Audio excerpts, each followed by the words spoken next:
Bom dia a todos e todas, irmãos e irmãs, sejam todos e todas bem-vindos, bem-vindas nesse nosso 8º encontro. Não podemos deixar de nos entristecer profundamente com a semana terrível que tivemos.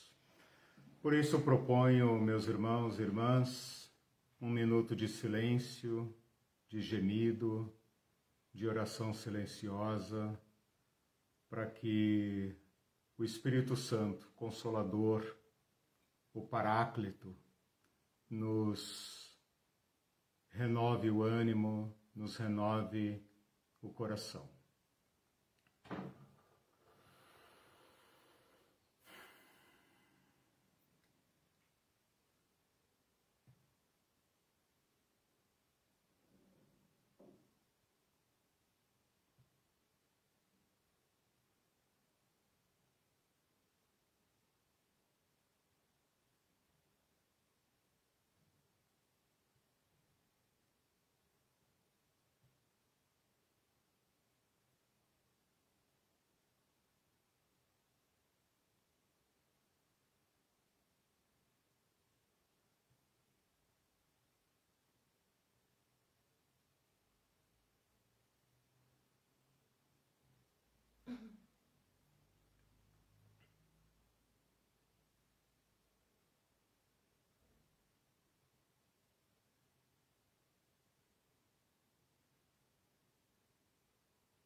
Que Deus tenha misericórdia de nós quando nós nem sabemos como orar.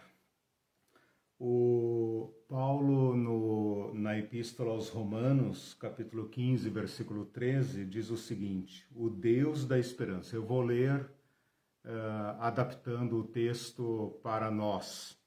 O Deus da esperança nos encha de toda a alegria e paz no nosso crer, para que sejamos ricos de esperança no poder do Espírito Santo. Em situações que extrapolam a nossa capacidade de pensar, de reagir e de sentir, o mesmo apóstolo Paulo fala que o Espírito Santo geme em nós.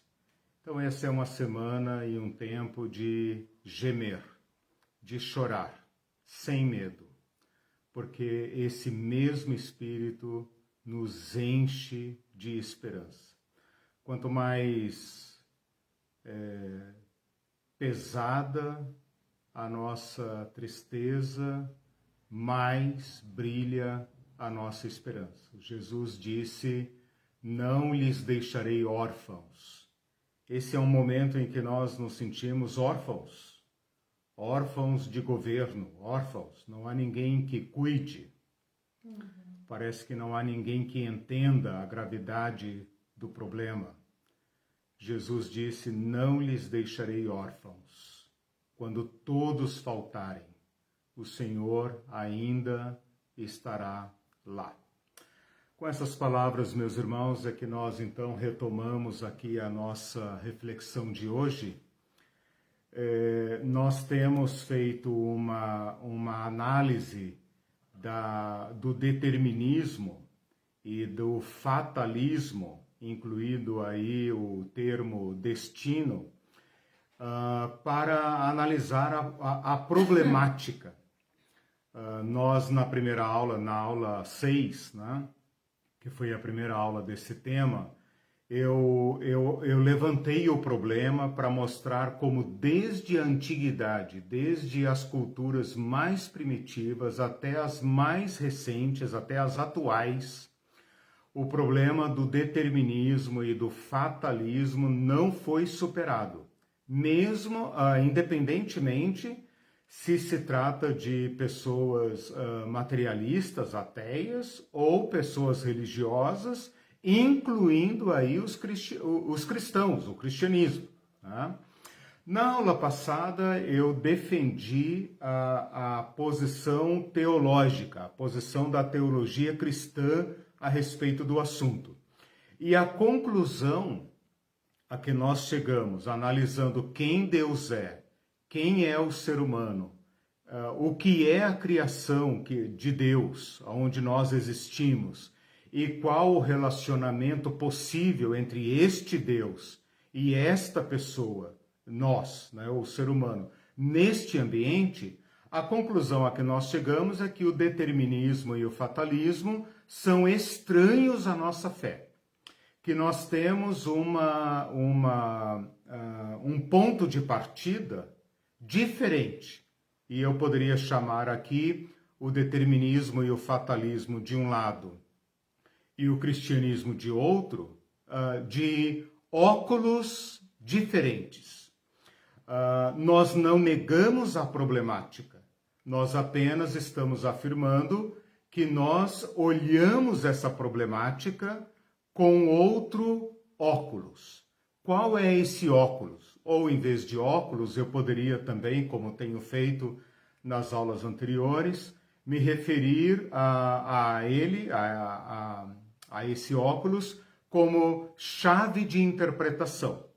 Terminamos a aula passada dizendo que o determinismo e o fatalismo como chave de interpretação são, então, estranhos ao cristianismo, mas não apenas isso. Esse óculos, essa chave de interpretação, é a resposta simplista. Ela não dá uma resposta à altura do problema.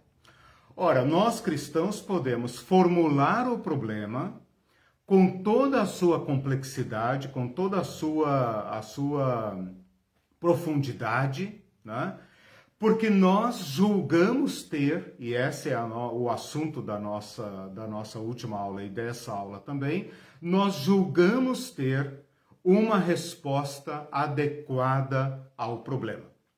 Bom, o problema então dessa aula de hoje é o seguinte: uma vez rejeitada a chave de interpretação do fatalismo, do determinismo, o que é que nós colocamos no lugar? Então, como nós vamos enfrentar o problema do determinismo, do fatalismo, com as suas diversas nuances, como é que nós vamos enfrentar esse problema? Qual é a resposta que a teologia cristã dá? Eu quero propor, então, uma chave de leitura, uma chave de interpretação, um óculos que tem o grau ajustado, que tem o grau certo para nós enxergarmos, então, esta problemática. Qual é esta chave? Eu vou dizer aqui a aliança. Então, a nossa aula de hoje vai ser enxergar o problema da escatologia, o problema do futuro, né, especificamente, que é a matéria da escatologia, por outra chave de leitura, que é a chave da aliança. Bom, vamos colocar então os itens, né, os tópicos da nossa abordagem de hoje. Eu falei na aula passada de Deus, do ser humano, do ambiente, o planeta, né, a criação de Deus, e qual a relação possível. A pergunta que nós temos que fazer hoje é: qual é o futuro? Que futuro podemos vislumbrar para esses 4 elementos? Para Deus, para o ser humano e para o nosso ambiente, para o planeta. Nós não podemos pensar em futuro a não ser o futuro do ser humano, e aqui eu vou desdobrar o ser humano na sua dimensão individual e coletiva, né?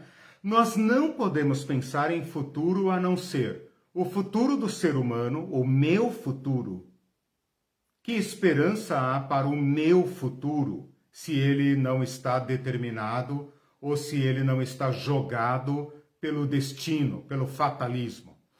Que esperança ou que futuro há para a humanidade se eu estou tirando do jogo, tirando da discussão o fatalismo e o determinismo? E que futuro pode haver, então, para o nosso planeta? Porque se não houver planeta, não há futuro. Então, esses três elementos, percebam que eu estou deixando de lado, por enquanto, Deus, porque ninguém discute o futuro de Deus. Deus é o eterno. Se há um Deus, qualquer que seja, é um Deus que estava lá antes de mim e estará lá depois de mim. Em se tratando do Deus de Jesus Cristo, que é o Deus que nós estamos abordando aqui, é o Deus da nossa teologia, sem dúvida alguma, ninguém está preocupado com o passado de Deus e com o futuro de Deus. Porque se Deus é Deus, e se Deus é como Jesus nos revelou, ele é o Deus da vida, ele é o Deus eterno, ele é o Deus desde sempre. Então, não precisamos discutir aqui o futuro de Deus. Podemos discutir o futuro da nossa fé em Deus, mas não o futuro de Deus. Ora, tirando então fora esse primeiro elemento da aula passada, o que sobra? O ser humano, o ambiente e o nosso relacionamento com Deus. Qual futuro há? Ou seja, como é que nós podemos falar de escatologia em relação ao ser humano, ao ambiente e a essa relação com Deus, que é então o garantidor do futuro, né? Estou colocando Deus de lado versus os outros elementos, porque não há que discutir futuro de Deus. Aliás, o futuro desses outros elementos, ou seja, o ser humano, o ambiente e qualquer relação possível entre nós e Deus, é garantida por Deus. Então, nós só podemos falar em escatologia por causa de Deus. E só podemos falar sobre futuro se houver futuro para mim, se minha vida tiver um futuro garantido. Só posso falar em futuro se a humanidade estiver garantida, porque o que importaria eu sobreviver num mundo em que tudo acabou? Então, o meu futuro pessoal está atrelado, para o bem ou para o mal, ao futuro da humanidade. O futuro da humanidade me tocará inequivocamente, né? Então, só podemos falar em escatologia se houver futuro para mim, indivíduo, futuro para a humanidade, futuro para o planeta. Sem isso, não há que falar em futuro, né? O problema é que nós temos que pensar agora quais são as ameaças a esse futuro. Porque se essas ameaças não tiverem resposta, então acabou-se a escatologia. Então não tem futuro. A nossa ousadia nessa aula é falar sobre futuro sem apelar para o determinismo e sem apelar para o fatalismo. Nós ficamos sem nada para o futuro agora. Não tem fatalismo, não tem determinismo. Nós estamos olhando para o futuro e agora com todo o problema na nossa mão. E o que eu estou formulando aqui é o seguinte: só posso dizer, falar de futuro, se houver uma resposta para a humanidade considerada como indivíduo e como coletivo, né? E futuro para o planeta. Então, nós poderemos falar em relacionamento com Deus, ou como Deus joga que papel Deus joga nesse futuro, uma vez que o futuro dele está garantido. Eu fiz aqui uma breve análise sobre a perspectiva de futuro da vida humana. Eu vou dividir nesses 3 tópicos. Daqueles 4 da aula passada, eu estou colocando Deus de lado. Desculpa aí, Deus, é só um minutinho. Estou colocando também de lado o último tópico, que é o nosso relacionamento com ele. O que sobra? A humanidade e o planeta. A humanidade estou desdobrando em duas dimensões. A dimensão individual e a dimensão coletiva, a sociedade, a humanidade como um todo. Então vamos lá. Vamos analisar então esses dois tópicos desdobrados em três, né? A humanidade eu estou desdobrando em indivíduo e coletivo, né? Sociedade, e o planeta. Sem esses elementos não há futuro, né? Então vamos lá. Como eu posso pensar no futuro da minha vida pessoal ou da sua vida pessoal, da vida individual? Ora, nós temos uma expectativa de vida. O ser humano nasce, né? Ele entra na carreira biológica com uma certa expectativa de vida. Qual é a expectativa de vida do brasileiro hoje? Sei lá, 78 anos, 80 anos, não sei, né? Alguns vivem menos, alguns vivem mais. Mas nós podemos falar num amanhã para a nossa vida baseado nessa expectativa de vida, que a biologia, juntamente com todas as tecnologias, as melhorias das condições de vida, nos garantem um amanhã. Porém, a nossa vida humana corre riscos. Ela tem que, para cumprir essa expectativa, ela tem que vencer o mal ou os males. O mal fatal da vida humana, e aqui eu posso usar a palavra fatal, né, é a morte. Posso viver 80 anos, 95, 99, 102, 103, porém, o futuro do indivíduo, da vida humana, está implacavelmente ameaçado por um mal chamado morte. Sem considerar diversos outros males, ou perigos, ou riscos, que eu devo enfrentar diariamente, por exemplo, agora, doenças, violências, acidentes, né? Que eu devo enfrentar para cumprir pelo menos a minha expectativa de vida. Mas desse mal maior, que a Bíblia chama de o último inimigo, né? Não tem como escapar. Portanto, se deve haver um escatom para a minha vida individual, a morte tem que ser superada. Enquanto a morte não for superada, não há que falar em futuro do indivíduo. Todos os indivíduos estão destinados à morte. E não tem como escapar disso. Veja que aqui eu posso usar até a palavra destino, né? Eu posso usar até a palavra destino aqui, porque é inescapável. Bom, mas mesmo tendo que enfrentar a morte por velhice, nós temos a humanidade. E veja, uma coisa é a morte do indivíduo, outra coisa é a subsistência da humanidade. A humanidade tem um futuro. Ora, ela está aqui há milhares de anos, né? Dizem aí os cientistas, pelo menos 10 mil anos da espécie humana, sem considerar os antepassados. Então, pelo menos 10 mil anos, 15 mil, 20 mil, sei lá, né? Nós estamos aí. E tudo indica que, mantidas as condições de vida aqui, nós, como humanidade, não como indivíduo, mas como humanidade, preservadas as condições de vida e a capacidade de reprodução, a humanidade vai se mantendo, ela vai superando,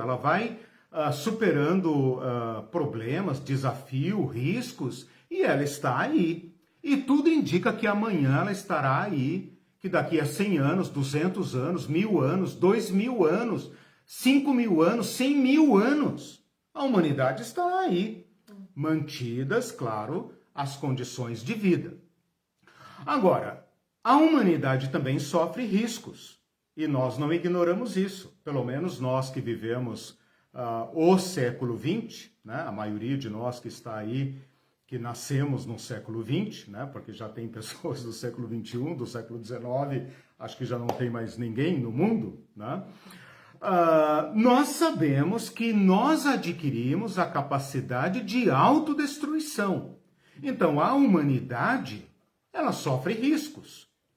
Então, o futuro da humanidade é muito mais perene, é muito mais longevo do que a do indivíduo, obviamente, né? Uma comparação descabida aqui. Porém, a humanidade também corre riscos. Ela corre riscos de grandes enfermidades, por exemplo, uma pandemia fatal, uma pandemia incontrolável, pode eliminar a humanidade do planeta. Grandes catástrofes cósmicas.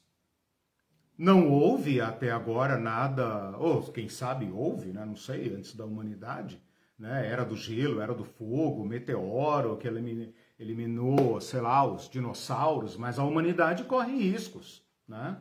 E sem dizer, então, esse que é o da guerra nuclear, né? Que desde o século XX, o século do grande desenvolvimento, da grande esperança humana, em que nós adquirimos a capacidade de autodestruição, e essa capacidade está aí, né? Mais ameaçadora do que nunca, mais ainda do que durante a Guerra Fria, ok? Bom, o planeta, porque eu poderia sobreviver em tese, mas sem planeta não tem futuro da humanidade. Então vamos falar um pouco sobre o planeta, né? Ora, o planeta Terra está aí há milhares de anos, sei lá quantos milhares e milhares de anos, não tenho ideia, né? Alguns falam em bilhões de anos, eu sei lá o que é isso, né? O que significa bilhões de anos? A minha mente não consegue sequer pensar nisso, né? Mas haverá um futuro para o planeta Terra. Então, assim, mesmo que a humanidade desaparecesse, o planeta Terra, né? Se a gente não o destruir primeiro, ele está aí, né? O planeta Terra, ele depende fundamentalmente do Sol, né? E o Sol, como vocês sabem, é uma estrela. E essa estrela tem combustível. Mas esse combustível está queimando. Então eu dei uma olhada aí no Wikipedia. Parece que o Sol está na metade da sua vida útil. Ele já queimou uns 6 bilhões de anos, né? Mas ele tem aí, podem ficar bem calmos, ele tem aí cerca de mais 8 bilhões de anos. Então, se tudo desse certo, se tudo der completamente certo, e a humanidade fizer seu papel direitinho e não houver nenhum contratempo, nós temos aí alguns bilhões de anos para viver até que o Sol exploda, né? Até que o Sol exploda e todo esse sistema, então, entre num caos, né? E aí sabe-se lá o que será. Bom, eu esgotei esse ponto apenas para dizer o seguinte. Nós temos no nosso futuro altos riscos. Nós temos o risco da vida individual, o risco da vida humana, da humanidade como um todo, e mais do que nunca nós sabemos que, embora o planeta tenha a sua segurança, a humanidade é capaz de destruí-lo, né? E, portanto, provocar um tremendo caos nesse sistema, né? Mas, de qualquer maneira, deixando o planeta de lado, né? Nós sabemos que não há futuro possível para a humanidade. Ou seja, a humanidade tem um grave problema pela frente a superar. Portanto, é tarefa agora da escatologia, que não recorre ao determinismo e ao fatalismo, encontrar uma solução, encontrar um problema para o mal da vida pessoal, para o mal da humanidade e ainda, no fim de tudo, uma superação, uma solução para o problema do planeta. Essa é a tarefa da vida cristã. Aliás, da teologia cristã, mais especificamente da escatologia cristã.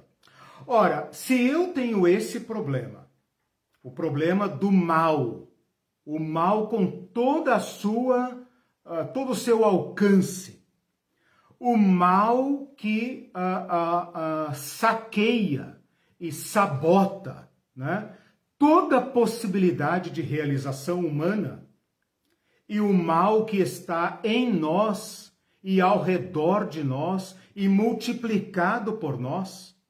Quer dizer, de falta de mal nós não padeceremos nunca nesse planeta, né? Nós somos capazes de criar o mal maior. Que mal maior poderia haver de ter nas mãos o poder da autodestruição, né?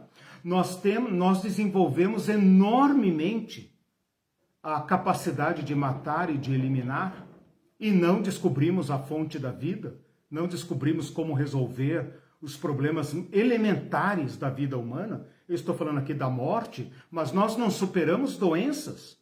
Aliás, nós criamos doenças, né? Então, como nós vamos resolver esses problemas sem apelar para o determinismo, sem apelar para o fatalismo? E é aqui então que eu quero colocar a resposta da teologia cristã como sendo a aliança.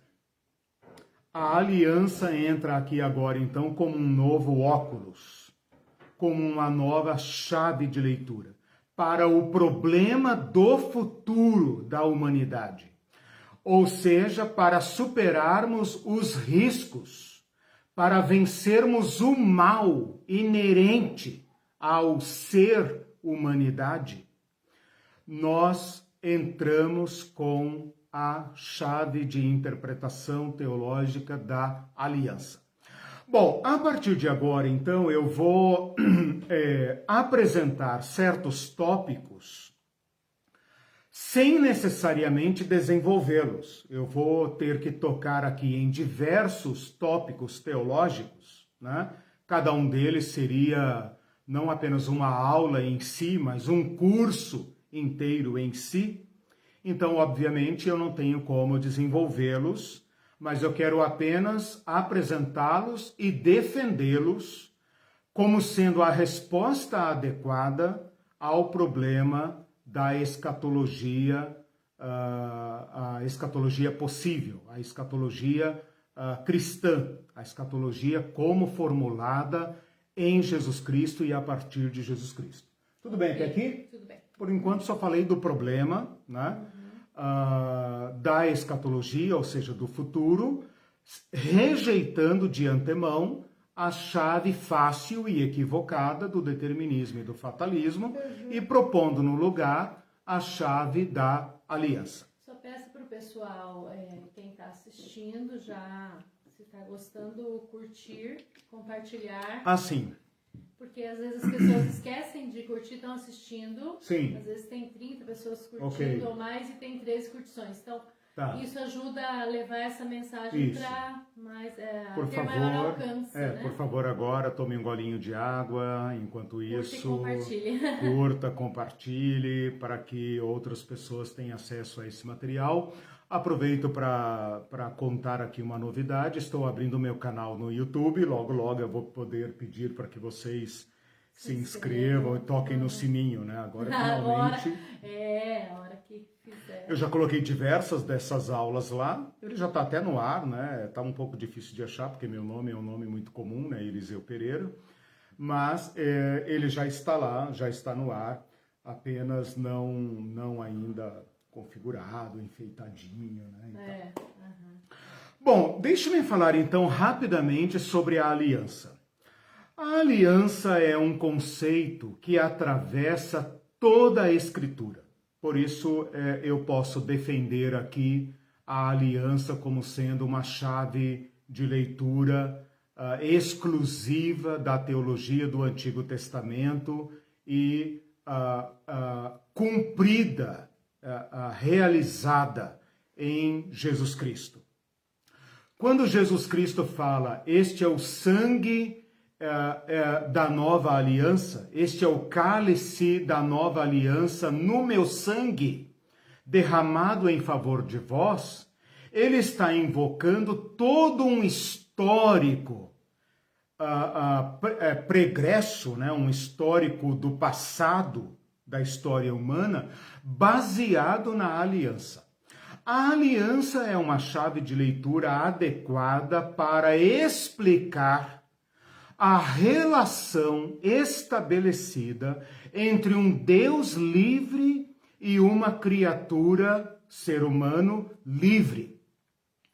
Duas partes livres, dentro dos seus respectivos contextos, obviamente, Deus livre como Deus e o humano livre como humano, aquele esquema que eu coloquei assim na aula passada, mas duas pessoas livres podem estabelecer uma aliança.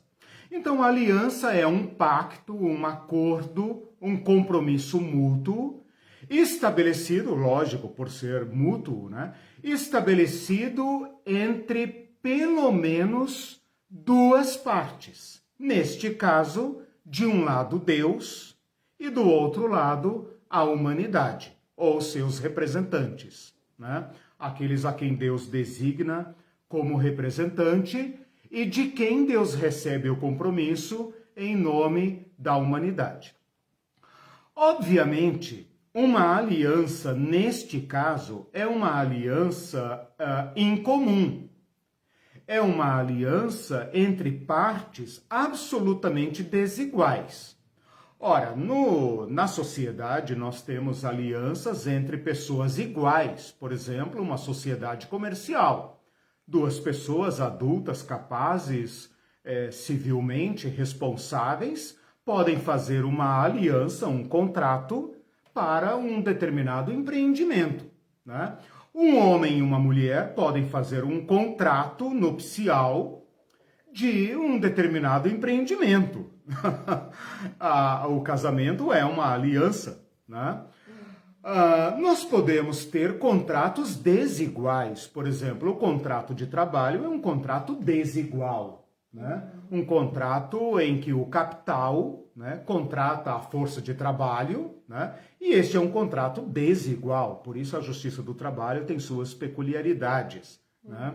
Eu sou servidor do Ministério Público do Trabalho, então é muito interessante como que a sociedade e o direito e a democracia elaborou a Justiça do Trabalho, né, para arbitrar entre partes desiguais.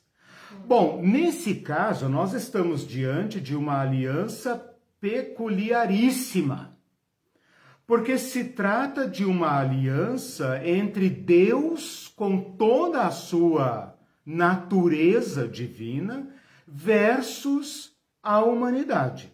Então, o que rege a relação de um Deus livre com uma humanidade livre, num ambiente que funciona segundo regras estáveis, ou seja, o mundo recebeu da sua própria natureza física condições de autofuncionar, né? O planeta gira em torno do Sol e vai girar em torno do Sol por mais 8 bilhões de anos, né? A menos que haja alguma intempérie, algum acidente interno ou externo, né? Então, como nós podemos pensar nosso futuro sendo seres livres, inclusive para nossa autodestruição, num planeta estável, que está aí, segundo suas próprias regras? Porque Deus, o Criador, prendeu-se numa aliança com o ser humano. Quando Deus espontaneamente, lembra que no casamento lá o oficiante, o padre, o pastor, o pai de santo, sei lá, quem tiver conduzindo a cerimônia, ele fala, é de livre, espontânea vontade que vocês estão aqui, tal, né? Porque se o noivo estiver ali casando na marra ou a mulher na marra, esse casamento não é válido, né? Então é como se alguém perguntasse para Deus, é de livre, espontânea vontade que vossa santidade, não, vossa santidade é o Papa, né? Que o Senhor, né, Todo-Poderoso deseja e tal? Sim, Quem poderia obrigar o Todo-Poderoso? Quem poderia dizer, como disse Paulo, né? Primeiro deu a ele para que ele possa exigir qualquer coisa.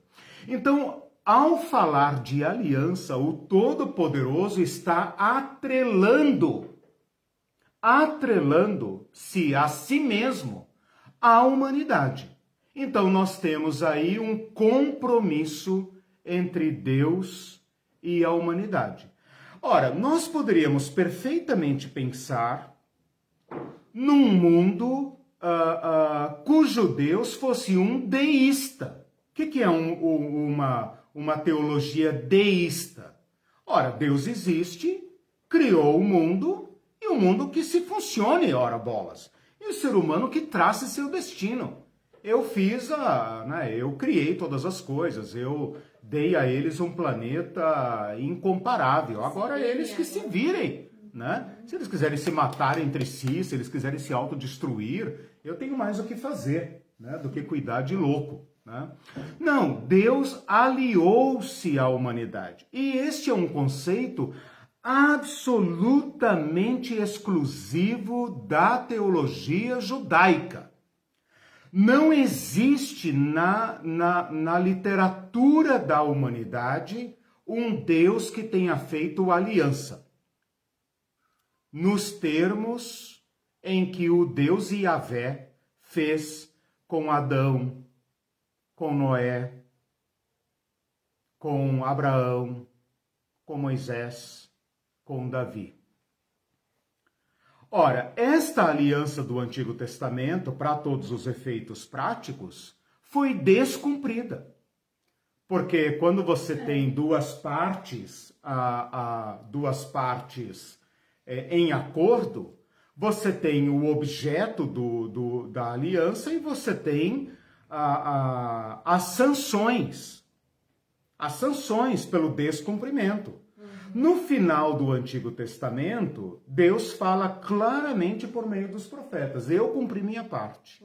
Vocês não cumpriram a parte de vocês. Portanto, eu vou executá-los perante a justiça, que no caso sou eu mesmo. Sou eu mesmo. E essa é a tragédia da humanidade, a tragédia dos povos no final do Antigo Testamento, embora nós estejamos nos referindo aos termos particulares de uma aliança feita com um povo. Mas no exato momento da decadência desta aliança, final do Antigo Testamento, os mesmos profetas que falam do fim da aliança, da quebra da aliança de Deus com a humanidade, são os mesmos que começam a anunciar uma nova aliança. E os termos dessa nova aliança são distintos daqueles do passado. O objeto também é distinto. E os termos, as condições são completamente distintas. Tanto que Jesus pode falar, citando os profetas, de uma nova aliança. Bom, para encurtar a história, quando Jesus, o Filho de Deus, naquela mesa do... Quem que pintou lá? O Michelangelo? Quem que pintou aquela mesa enorme lá? Esqueci agora. É o Michelangelo? A última ceia, né? Aquela mesa europeia enorme, né? Que não tem nada a ver com a realidade, né? Quando Jesus e aqueles homens naquele cenáculo, a portas fechadas, tomando a ceia judaica, Jesus fala: este cálice é a nova aliança no meu sangue, derramado em favor de vocês. E em Mateus... Da Vinci, obrigado.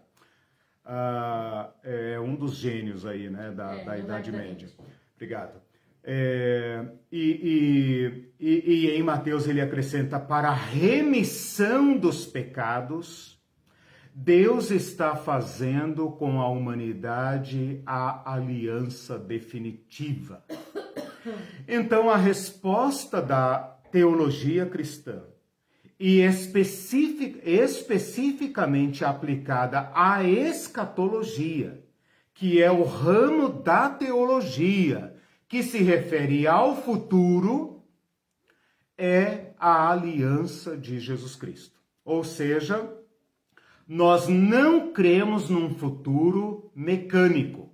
Nós não cremos num futuro que seja consequências de determinadas causas. Nem que Deus tenha determinado aleatoriamente, arbitrariamente. Nem que Deus tenha jogado os dados, um jogo de predestinação. Ou que o destino do mundo e de cada pessoa em particular já esteja escrito nas estrelas. Nós cremos num Deus que, tendo 1000 razões para abandonar a humanidade à sua própria sorte, aliou-se com ela na sua carne, no seu sangue. É por isso que os evangelhos e os escritos do Novo Testamento são chamados testamento, são chamados de aliança. Houve morte do testador, houve morte daquele que selou a aliança. E então, esta aliança é o fundamento para todo o compromisso que Deus tem com a humanidade, para seu futuro. E para um futuro que agora tem que responder àquelas questões que eu coloquei no início dessa aula. Tem uma resposta para a minha vida individual? Tem uma resposta para a humanidade? Tem uma resposta para o planeta, para o sistema aonde nós vamos viver? E tem uma resposta para um relacionamento entre Deus e a humanidade que nos restaure a nossa antiga e primeva liberdade? A escatologia cristã tem respostas para isso? A minha resposta é sim. A aliança engloba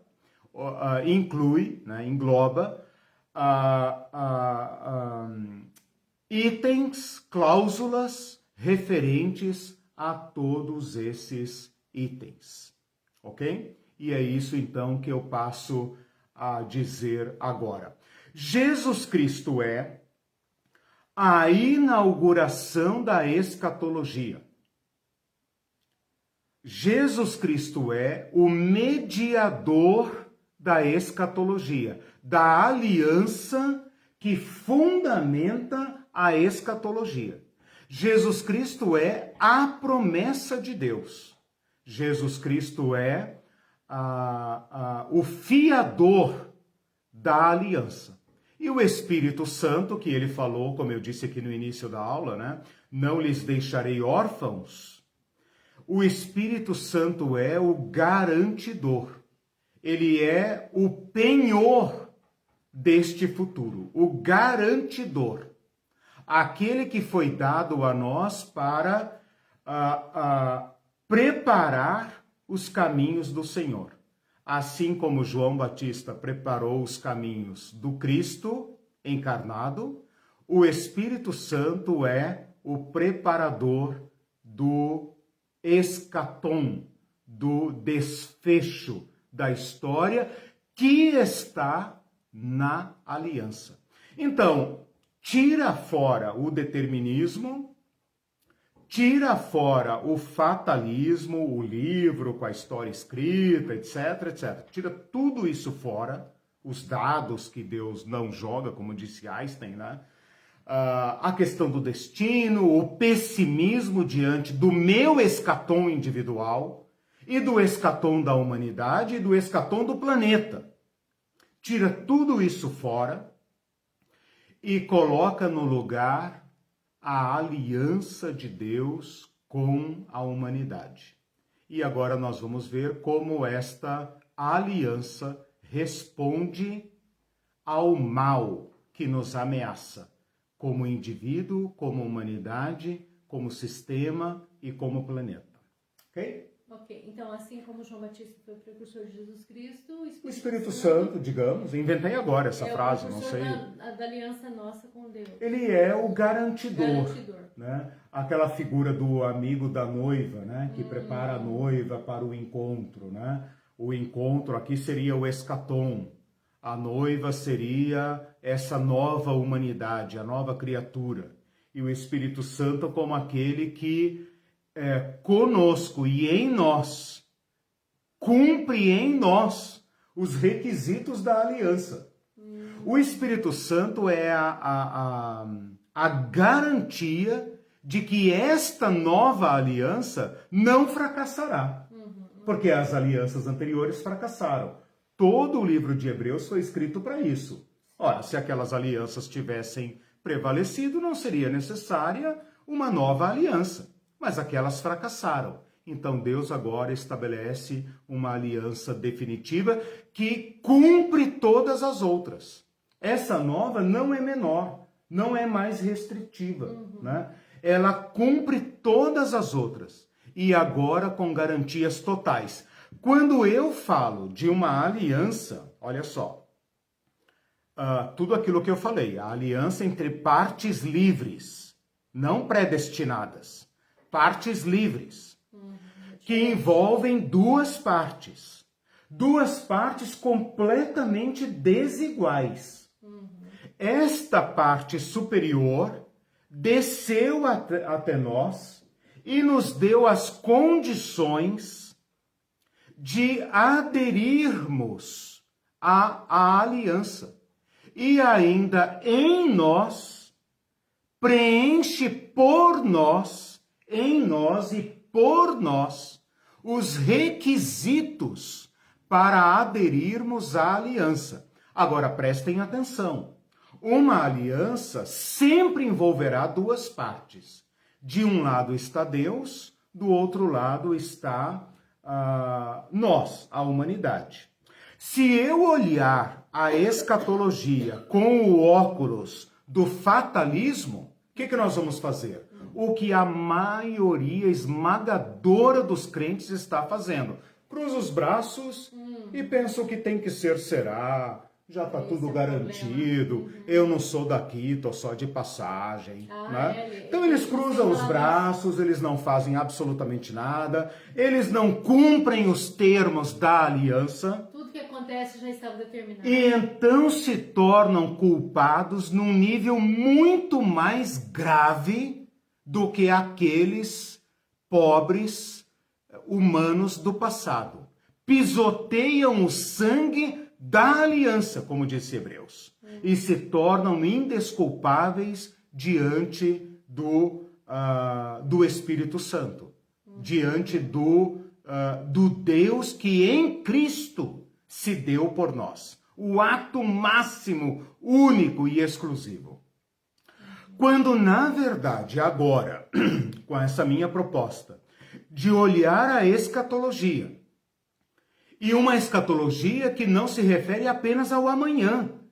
Uma escatologia que está em curso desde a morte e ressurreição de Jesus Cristo. Então nós passamos a ser protagonistas dessa aliança. Então muda completamente o cenário.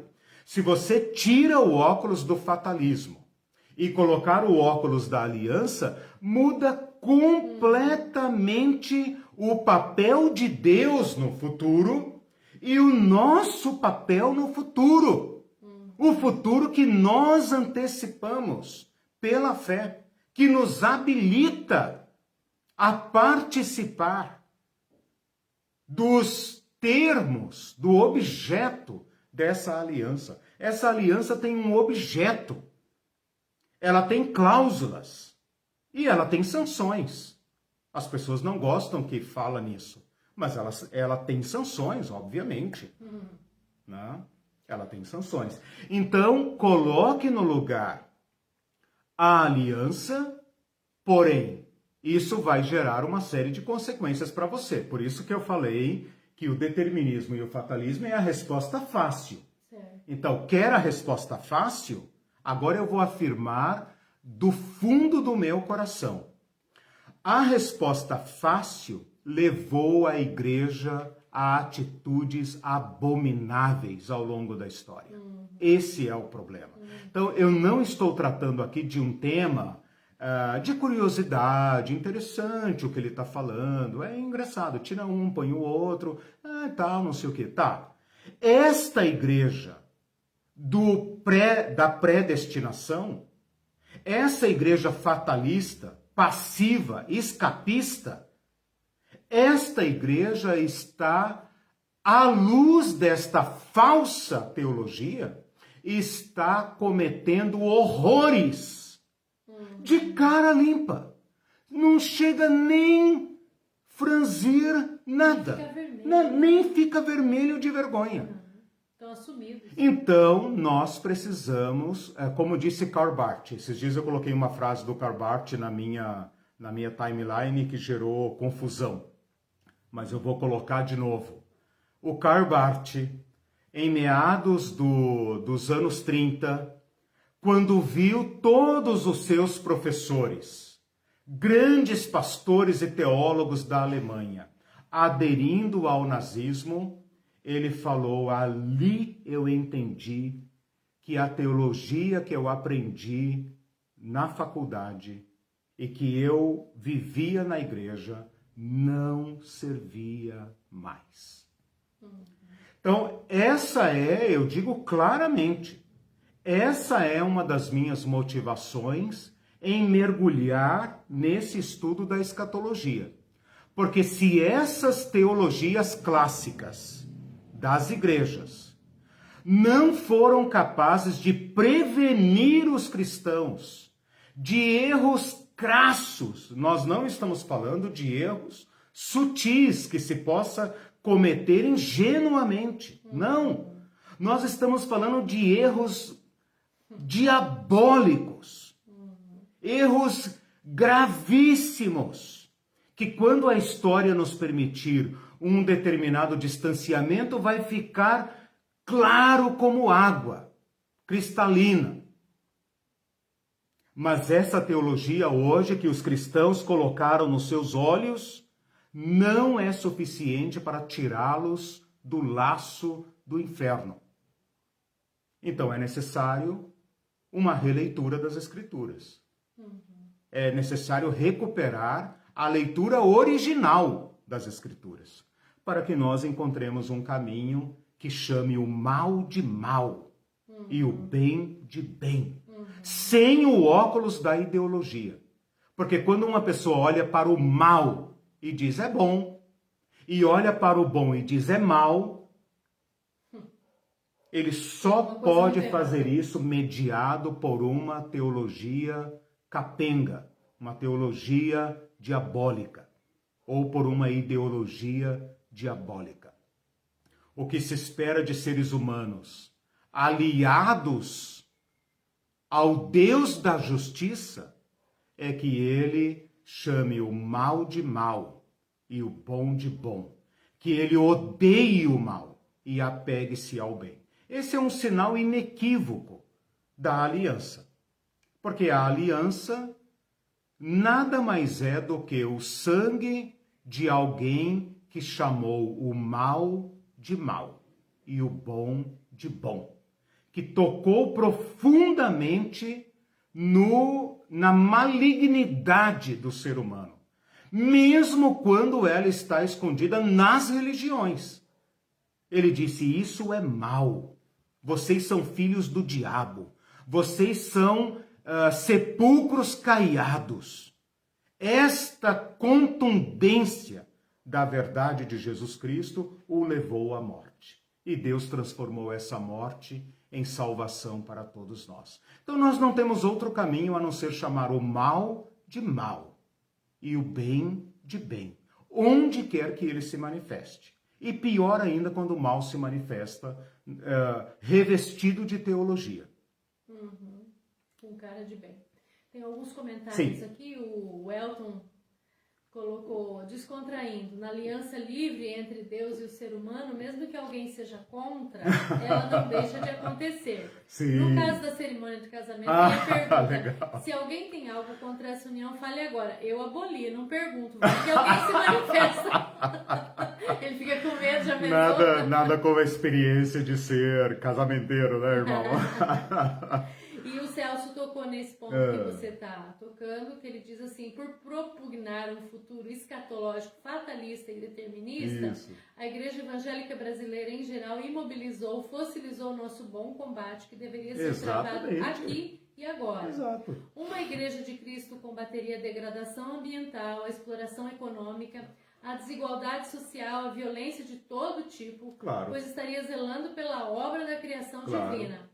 Mas tal igreja evangélica bateu na tecla do meu nome está escrito no livro da vida. Perfeito. Então, para que eu me preocupar com as mazelas desse mundo? Ele usufrui visto, né? Ele usufrui o melhor daqui e o melhor de lá. Então, os cristãos hoje eles estão nadando de braçada no mundo, né, sem nenhuma responsabilidade. Usando o capital como bênção. Exato. Bênçãos do reino de Deus.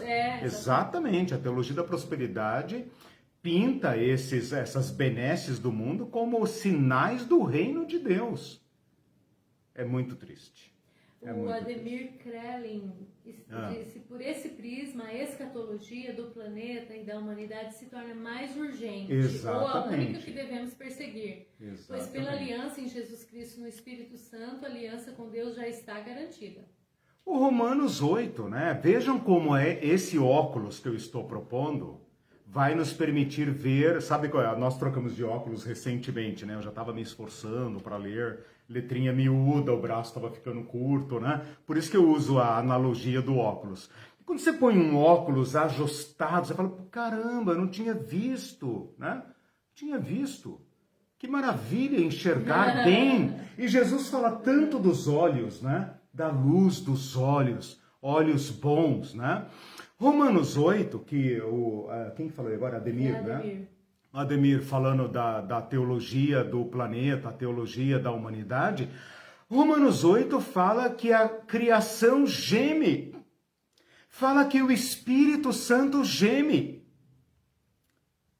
Ora, nós temos que gemer com a humanidade. Nós temos que gemer com o Espírito. Eu tenho falado no nosso grupo Liberta, né? O momento é de gemer. Não é de disfarçar o gemido, é de gemer. Mas nós temos uma aliança que nos habilita a pôr os pés neste chão onde Jesus também pisou, onde ele derramou o seu sangue. Então nós precisamos limpar a nossa visão, né? Eu me lembro agora aqui, por falar de visão e de óculos, que lá em Apocalipse, capítulo 3, né? A igreja de Laodiceia, que parece a igreja mais, né, mais apóstata, né, do Novo Testamento, Jesus fala assim, você pensa que vê e não sabe que está cego. Aconselho-te que compre de mim colírio. Eu acho que essa palavra cabe bem para nós hoje. Falar, Senhor, eu não tenho enxergado bem. Eu tenho enxergado com óculos muito turvos, muito estranhos. O grau não está adequado. E Jesus falando, compra de mim colírio. Não vou te dar não, compra. Legal, né? Compra, vai ter um preço. Exatamente. A Ivete diz, essa igreja é egoísta, nem vê o sofrimento de seus irmãos. Exato. E é verdade, porque você vê movimentações da igreja, você vê jejuns. Pelo capital. Apelos a Jesus pelo capital, pela economia. Você não vê, impressionante, porque eles podiam disfarçar e pedir oração pelos enlutados, né? Pedir oração por aqueles da igreja que estão que já perderam membros pro Covid, né? Teve gente que perdeu 2 pessoas, 3 pessoas, famílias, né? Então, assim, é uma situação caótica. Eles não veem, a alienação não permite, mas veem que vem a público contra o lockdown, entendeu? Eu vou citar nome, né? O Augusto Nicodemos, grande teólogo brasileiro, falou publicamente, vou também refutar biblicamente, publicamente, aliás. Biblicamente também.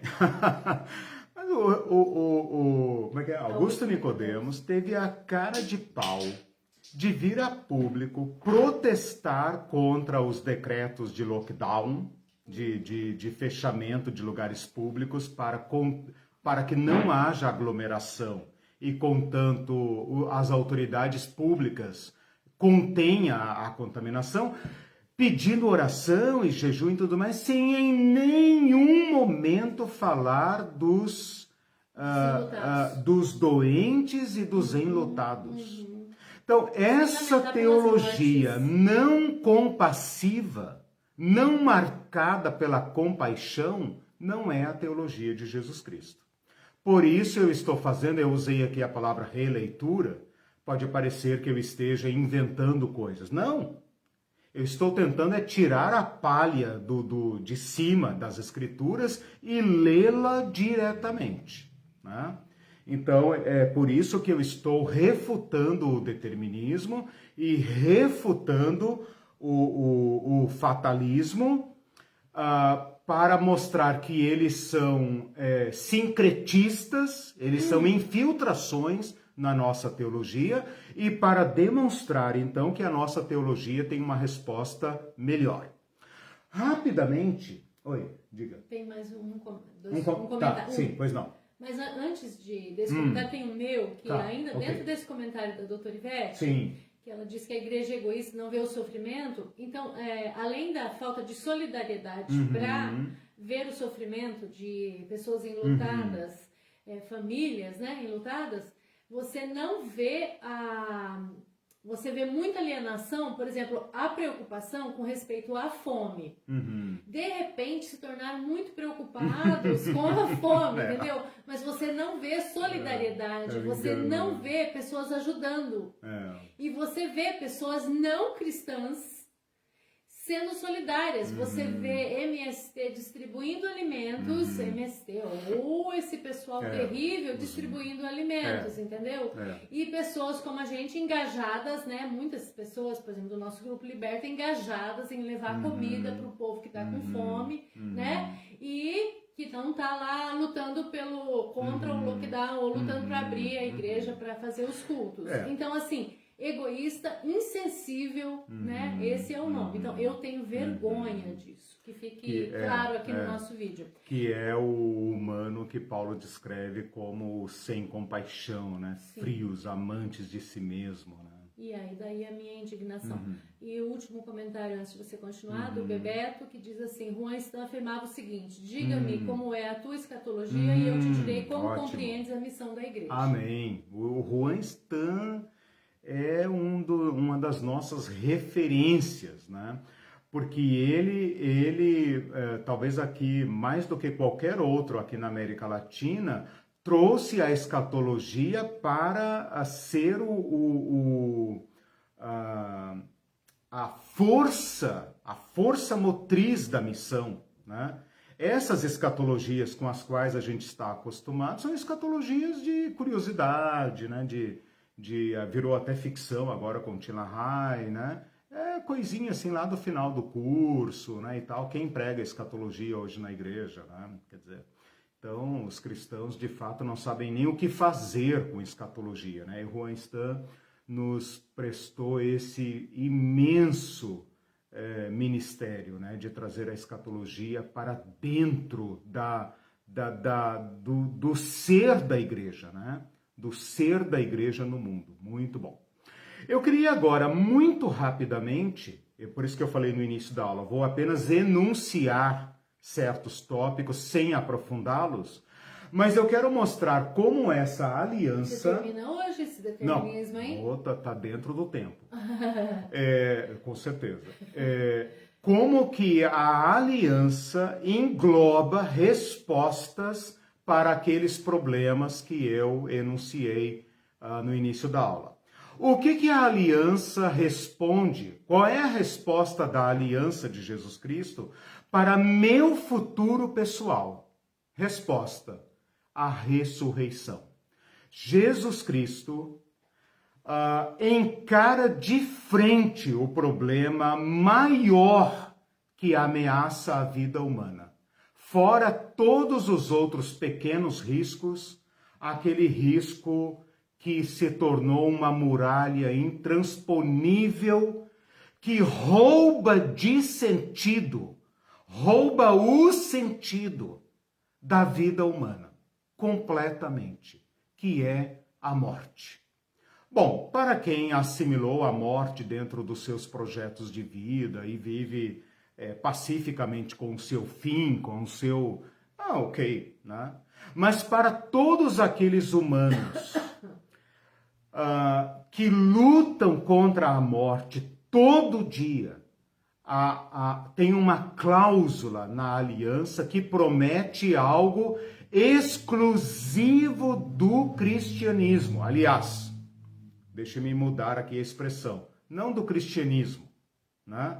Porque cristianismo é um balaio de gato que cabe um monte de coisa. Da fé em Jesus Cristo, da aliança com Jesus Cristo. Ele enfrentou de frente o problema da morte e prometeu algo que só ele promete. Em todas as religiões do mundo e da história, do passado e do presente, só Jesus Cristo prometeu a ressurreição do corpo. E Paulo vai dizer em 1 Coríntios 15 que a morte é o último inimigo a ser vencido, mas foi. E a garantia é a ressurreição de Jesus Cristo. Então, esta aliança me recoloca na vida em nova perspectiva. O hino de Paulo em Romanos 8. Quem nos separará do amor de Cristo? Quem nos separará do amor de Cristo? Se o mal maior, a ameaça maior da vida humana, da vida individual, porque a morte é individual.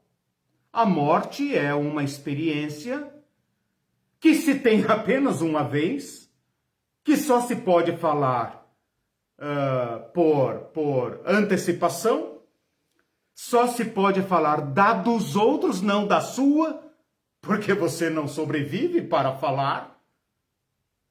Então, esta grande ameaça que nubla toda a nossa existência, da qual nós fugimos de todas as formas.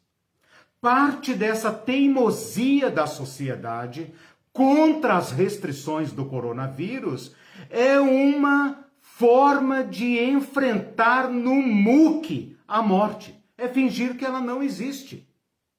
Como disse, infelizmente, o irmão Lázaro, falecido ontem. Isso não me pega. Não me pega. Só pega filho do diabo. Não me pega. Pobrezinho. Pegou.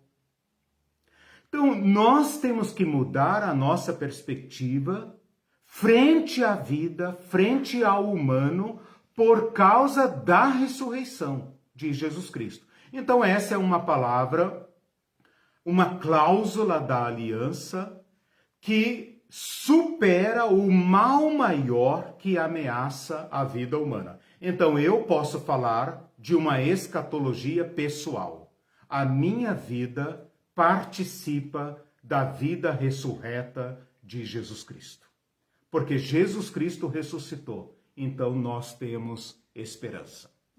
Ora, mas o meu futuro individual não resolve todos os meus problemas, porque eu não quero apenas herdar a vida eterna sozinho. Os cristãos às vezes esquecem da dimensão coletiva da salvação. Eles acham que foram salvos sozinhos. Eles acham que podem desprezar o seu semelhante, porque eu sou filho de Deus e você é filho do diabo. Eu vou para o céu, você vai para o inferno. Os cristãos esquecem que Jesus Cristo deu sua vida pela humanidade. Que Jesus Cristo resgatou o humano. Que Jesus Cristo deu sua vida por todo o mundo. E esta cláusula da aliança digamos, tem respostas para a humanidade, porque a humanidade também representa uma ameaça para mim. Mesmo que eu considere que a minha vida está resolvida, as relações humanas, os sistemas humanos, representam grande parte do mal que ameaça a minha vida. Eu não posso abstrair meu futuro do futuro da humanidade. E então a cláusula da aliança que responde a essa problemática é o reino de Deus. É o reino de Deus. O meu problema individual não estaria resolvido se a humanidade não estivesse resolvida. Se nós tivéssemos que continuar vivendo mais do mesmo. O que me interessaria viver 200 anos, 300 anos, 500 anos, 1000 anos? Mais do mesmo. Viver num império como este. Conviver com as tragédias como essas que nos rodeiam a vida. Que graça tem ser rico no Brasil? Que graça tem desfilar num shopping de alto luxo, rodeado de miséria? Ora, para este problema da humanidade,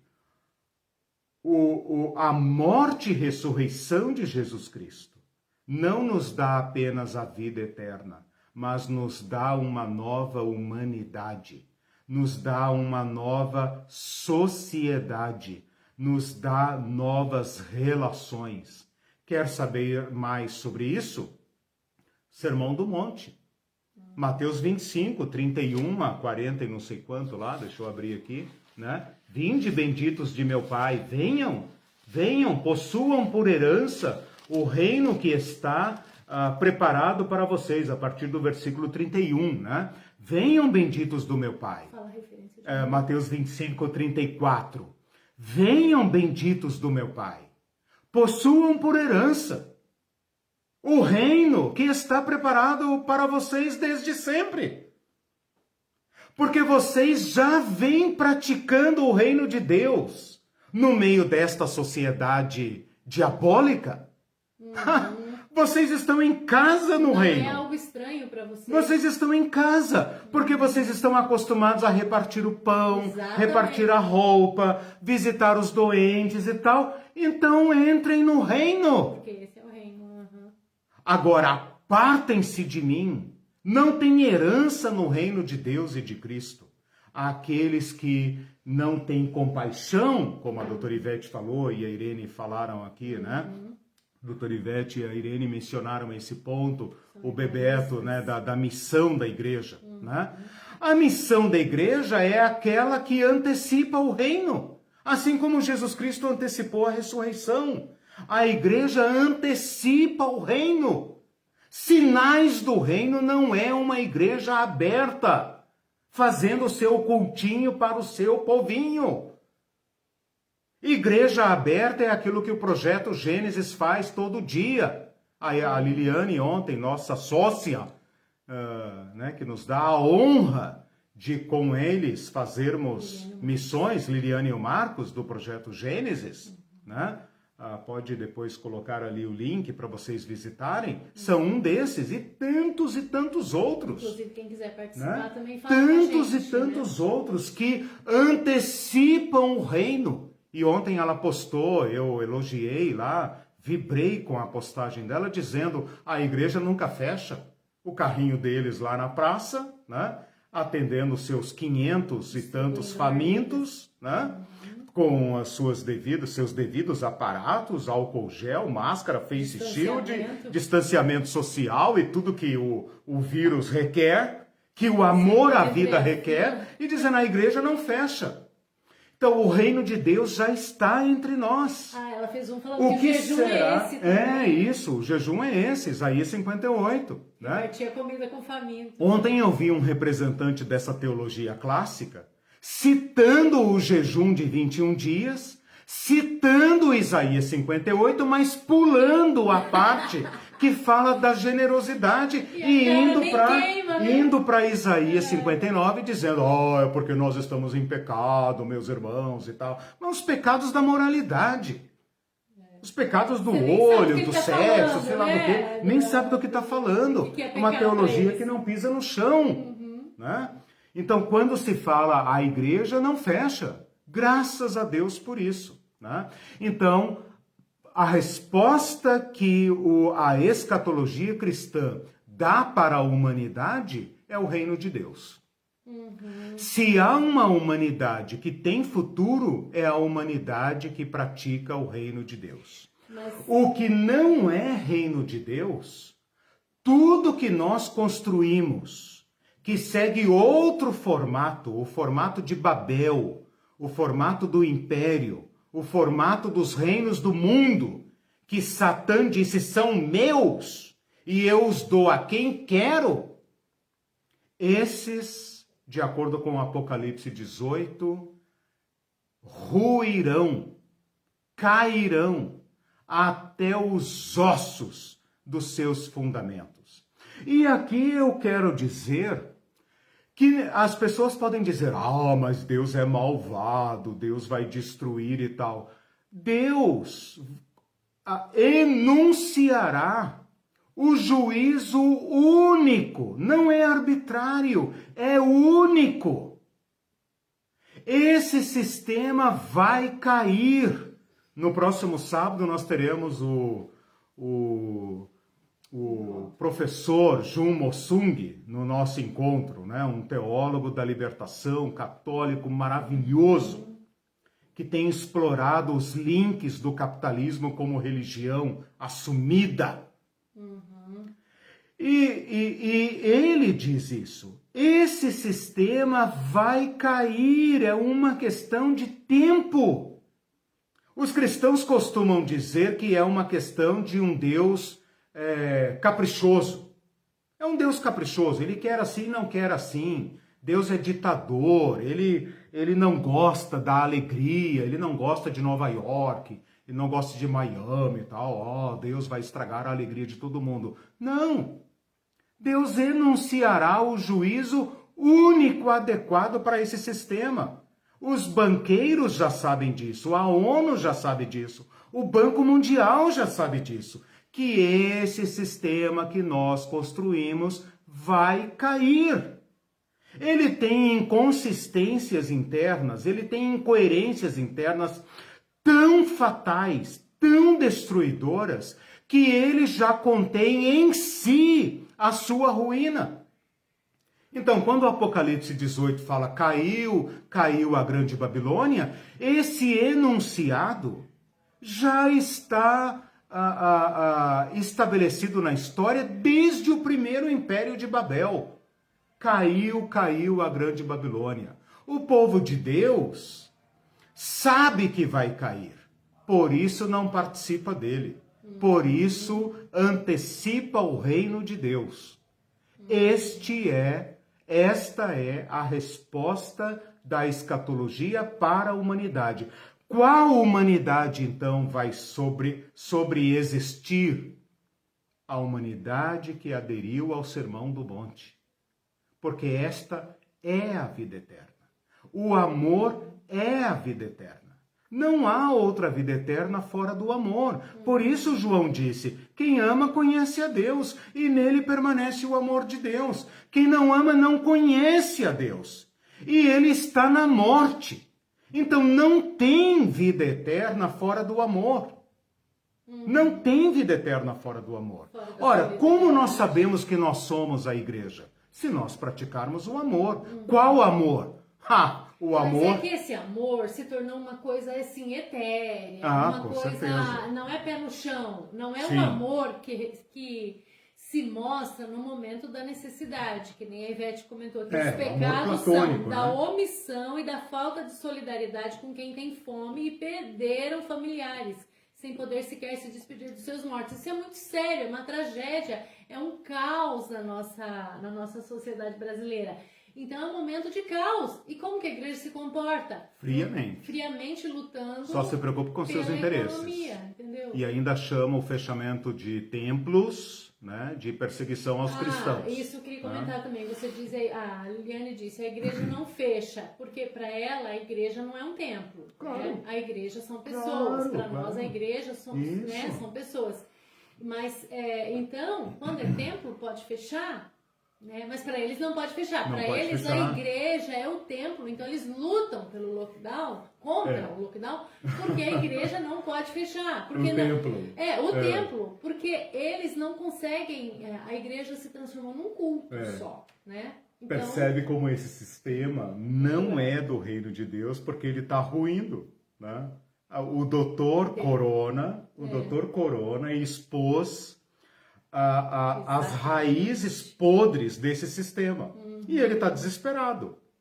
Mas nós podemos afirmar apocalipticamente, caiu a grande Babilônia. Onde ela se manifestar. E a Babilônia sempre foi o império religioso. Sempre foi. Ela tem nuances religiosas. O capitalismo se tornou uma religião.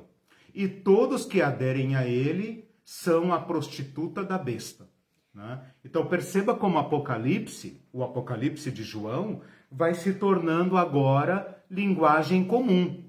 Vai cair. E o drama, por que o capitalismo hoje está matando, está mostrando a sua verdadeira cara da morte? Por que o capitalismo mais virulento hoje está assumindo a morte como projeto? Porque ele não tem saída. Ele não tem saída. São Karl Marx, último profeta hebreu, né? De acordo com uma socióloga, que eu não lembro o nome agora, disse que Karl Marx foi o último profeta hebreu, porque ele previu a ruína desse sistema. Esse sistema não tem como subsistir. Os cristãos estão aqui para dizer isso. Agora, como que eles vão dizer isso participando dele? Né? Sai dela, povo meu. Sai dela, povo meu. Porque esse sistema vai cair. Qual sistema vai prevalecer? Ah, bem-aventurados vocês. Vou entrar agora no último tópico, né? Muito rapidamente, porque vocês já entenderam. Tem que haver um ambiente novo. Tem que haver um ambiente novo para comportar esta nova criatura e esta nova humanidade. E então a nossa escatologia... Tem que ter um odre novo para o vinho novo. Isso, exatamente. A figura de Jesus, né? Tem que ter uma resposta na escatologia cristã para o problema ambiental. E eu, novamente, vou dar a resposta positiva. A aliança de Jesus, a aliança afiançada por Jesus, firmada por Jesus, inclui a nova criação. Eis que crio novos céus e nova terra.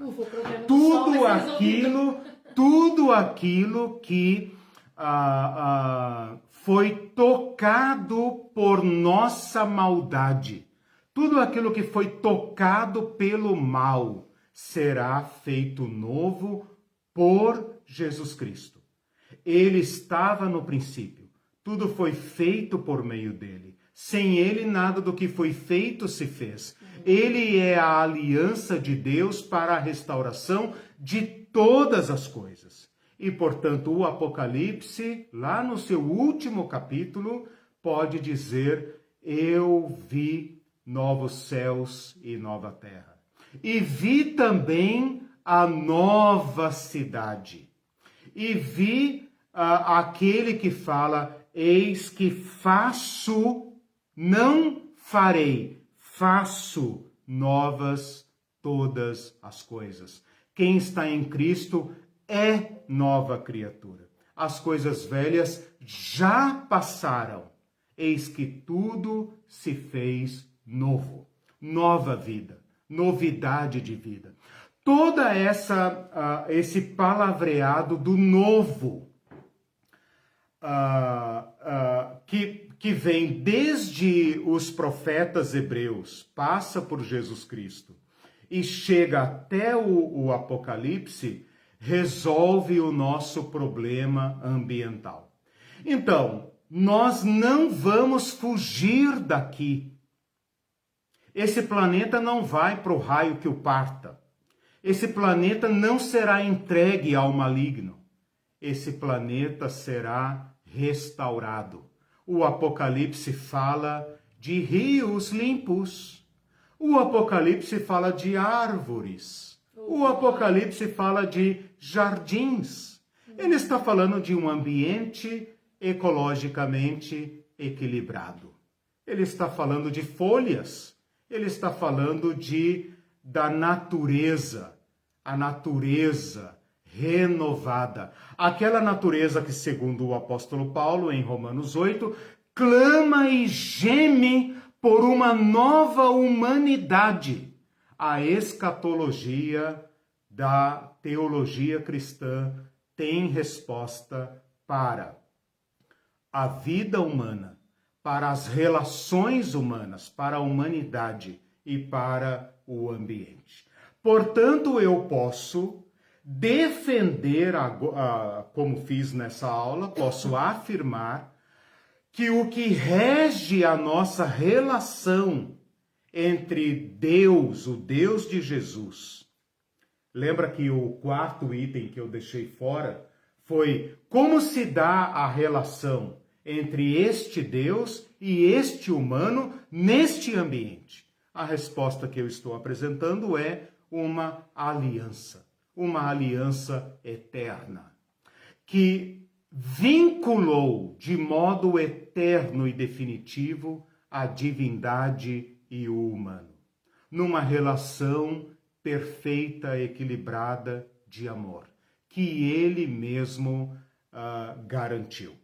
Então, tem resposta para o escatom da vida humana, tem resposta para as relações sociais e tem resposta para a humanidade. Pode jogar fora o fatalismo, pode jogar fora o determinismo, porque a aliança passou no teste. Ela responde adequadamente, ela responde o problema do escatom, o problema do futuro, de modo adequado.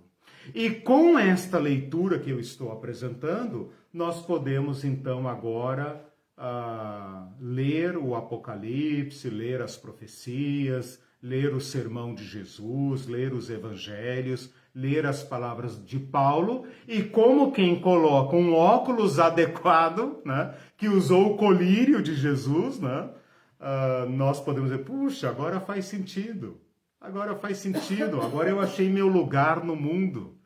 Agora você entende qual teu lugar na aliança. Quais teus compromissos na aliança? Né? E esse escatom, essa aliança, não tem respostas apenas para o futuro. Tem respostas para o presente. Como eu vivo aqui agora? E se o mal me tocar? E se o mal tocar os meus?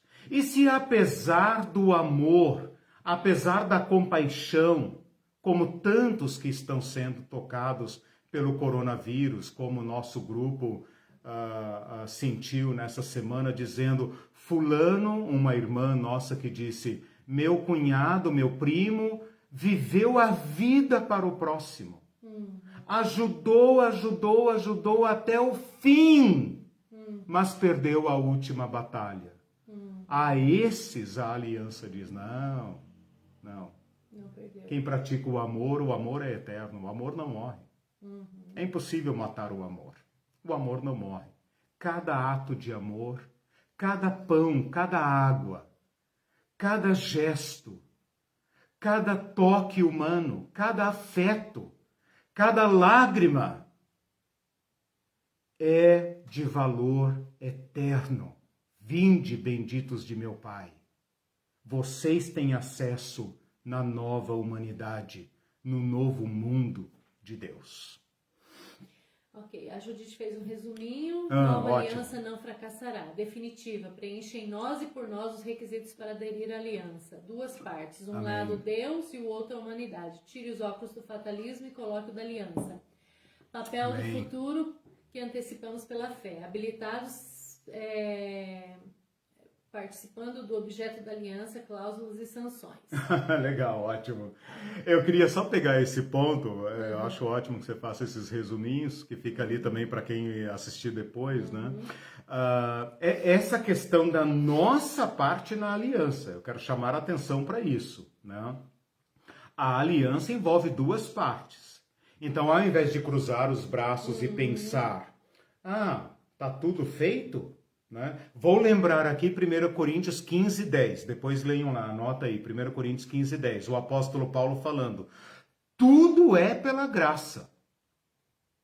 Mas justamente por ser pela graça é que eu trabalho mais do que todos.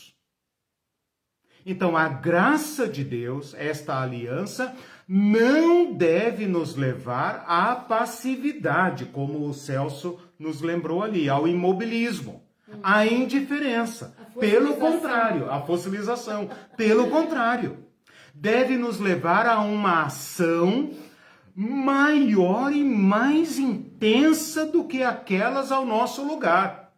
Ao nosso lado, desculpa, ao nosso lado. Por quê? Porque nós já sabemos no que vai dar. Não que o nosso destino está fatalmente selado, mas está garantizado, garantido. E então o que nós fazemos? Vamos para a nossa igreja cantar? Não! Justamente por isso, nós vamos aderir a Deus no alcance da aliança, para que o maior número possível de pessoas sejam tocadas pelo amor de Deus e participem desse escatom, desse futuro da humanidade.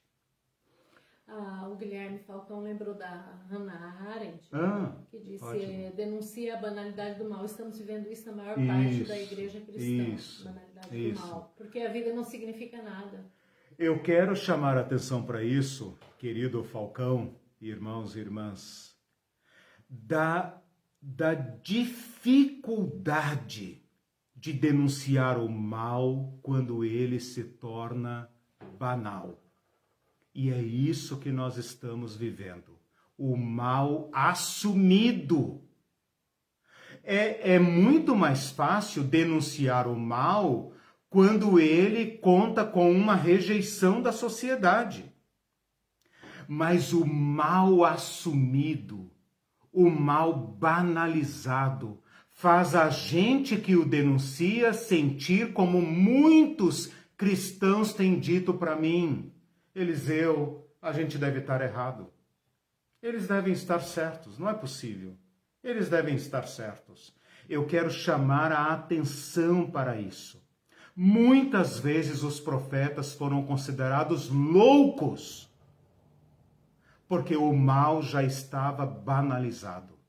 Às vezes Jesus foi chamado de louco e endemoniado, porque via o mal disfarçado de religião, disfarçado de política, disfarçado de status quo.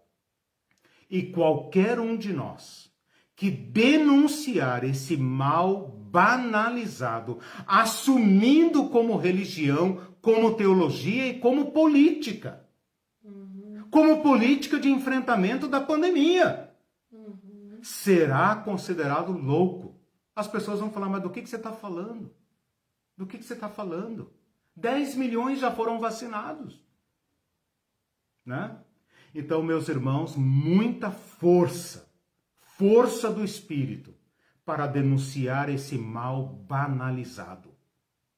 Eu fico feliz quando eu vejo alguém que chora. Assisti uma live esses dias dos cristãos que assinaram um pedido de impeachment do presidente. Cristãos evangélicos e protestantes, e católicos, desculpa, e católicos, padres, bispos, anglicanos, luteranos e outros.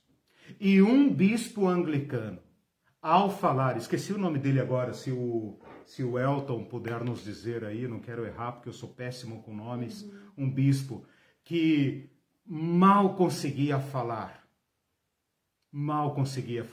e ninguém pôde deixar de notar que lindo um teólogo, pastor, que chora, que peça desculpa, não consigo falar, porque tem lágrimas ainda.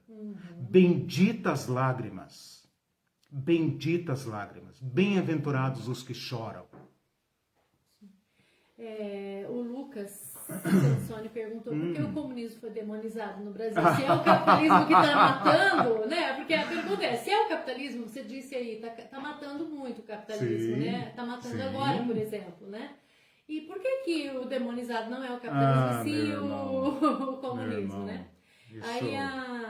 Isso é uma estratégia muito bem bolada, bem bolada, e ela é fatal. Olha eu aqui usando a palavra fatal, extremamente conveniente, né? Ai de quem hoje amar os pobres, né? Esses irmãos do Projeto Gênesis foram chamados de comunista, né? Olha as redes sociais do Júlio Lancelotti, do reverendo Antônio Carlos Costa, qualquer um que der pão ao pobre, como sinal do reino de Deus. Veja lá os xingamentos. Pode falar mal do PT que é petista. Se você não foi chamado de comunista esse ano ainda, meu irmão, revise seu cristianismo. Verdade. Serve de critério, né? Revise seu cristianismo. Eu gostei de uma frase aqui da Eliana Laskowski, que disse: temos que aprender a transformar o amor substantivo em amar verbo. Claro. E a Tatiana disse... Não há outro amor, a não ser esse. Exato. E a Tatiana disse: está ficando muito claro sobre o que é a igreja nesse tempo de pandemia. Com certeza. As tribulações fazem isso. Elas têm esse condão. E arrancam as máscaras também. Sim, arrancam as máscaras. Por isso o sistema está desesperado. Claro que ele está desesperado. Ele sabe que as rachaduras, né? As rachaduras e as rachadinhas, né? Estão expondo os fundamentos falsos. Né? E o mundo não vai reconhecer o Cristo, né, nesse sistema. Então eles estão desesperados. Né? São os últimos espasmos de um sistema que já caiu. No Apocalipse, já caiu. E o reino se tornou do seu Cristo. Né? O Ademir disse ainda: quantos jovens ricos cairão na real e irão aceitar a proposta de Jesus Cristo? Pois é. Jesus falou, os ricos terão mais dificuldade. Mas veja aí agora a oportunidade. Né? Esses dias um amigo meu falou de um amigo muito rico que ligou para todos os políticos por uma vaga nos hospitais, né? Como é que chama lá? O hospital dos ricos, essa semana, colapsou, né? O Albert Sei, como é que chama lá? O Einstein e o Sírio-Libanês, colapsaram. Né?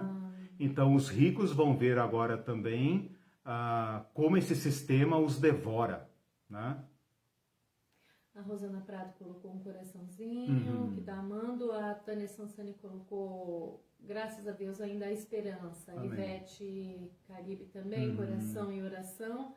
E o Ademir: são as boas obras que dão temporalidade maior ou menor à vida. Claro. E a Fátima Rigoni: o mal tornou-se popular. Que triste. Popular. E o Ademir ainda: a naturalização do mal. Nunca, aí aspas, nunca digam, não digam nunca, isso é natural, para que nada passe a ser imutável. E a Fátima Rigoni: e portanto pode ser mal, pode tornar-se, ser mal pode tornar-se também popular. Sim, claro. Olha no momento que nós estamos vivendo, né? Sim, ser mal pode tornar-se popular. Nós esperaríamos, como eu disse agora há pouco, ao longo da aula, que as pessoas dissessem o que é mal é mal. Que as pessoas fossem capazes de dizer, isso é virtude, isso é mal. A humanidade depende de conter o mal. E nós estamos vivendo o aplauso do mal e o xingamento da virtude. Então, a humanidade se tornou uma ameaça para si própria. Né? O Estado que é constituído para nos proteger está se tornando nosso maior leviatã, nosso maior devorador. É uma situação extremamente dramática. Que futuro haverá para uma civilização assim?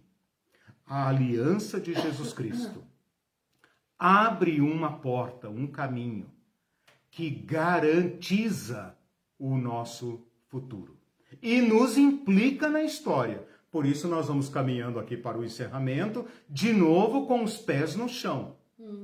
Apocalipse, pé no chão. É esta vida, esta humanidade, esta terra que será restaurada. Ou é isso, ou não é escatologia cristã.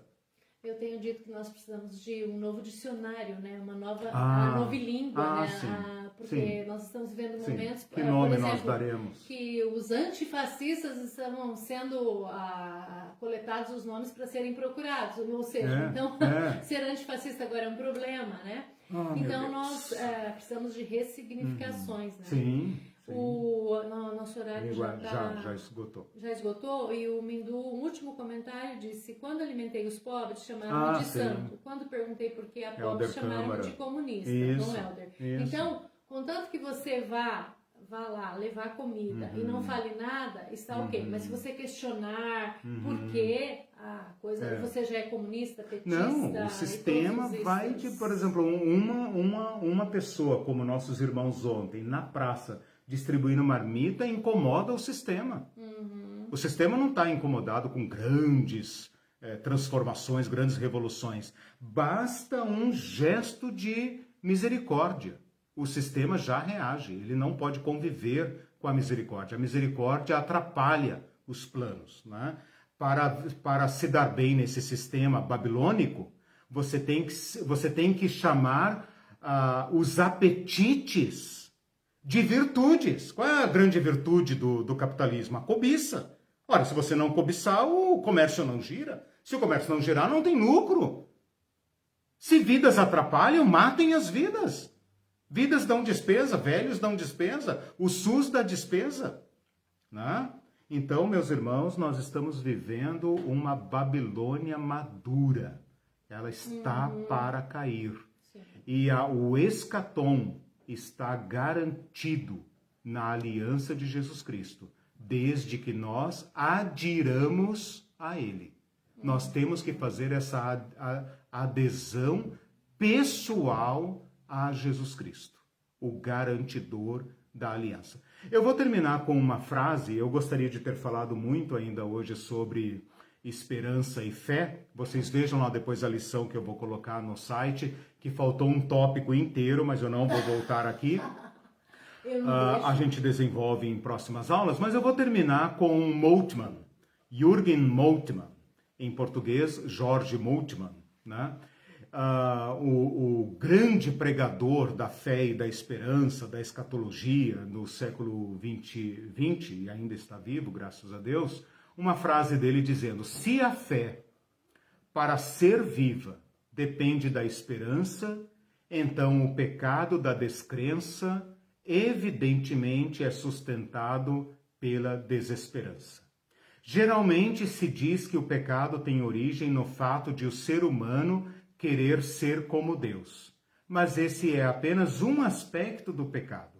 O outro aspecto dessa soberba é a falta de esperança, a resignação, a indolência e a tristeza. Dela provém o abatimento e a frustração que contaminam tudo que é vivo com os germes de um doce apodrecimento. Eu leio esse pensamento para nos chamar à aliança com esperança. Como dizia o Paulo Freire, né? Esperançar. Nós cristãos seremos notados agora por esperança. Uma esperança que não foge, uma esperança que enfrenta. Uma esperança que pratica obras de compaixão e que chama as pessoas à esperança. Não a esperança escapista da escatologia tradicional, do quanto pior, melhor, mas uma esperança que não tira a mão das obras do amor, porque há esperança. Porque Jesus Cristo nos deu esperança. Boa semana para todos. Eu já extrapolei meu tempo. Boa semana. Tchau para vocês. Usem a máscara N95, invistam, porque a mutação tá perigosa, tá bom? Cuidem-se, sejam solidários. Cuida de você e do outro que tá com fome. Beijo. Cuidemos uns dos outros. Tchau.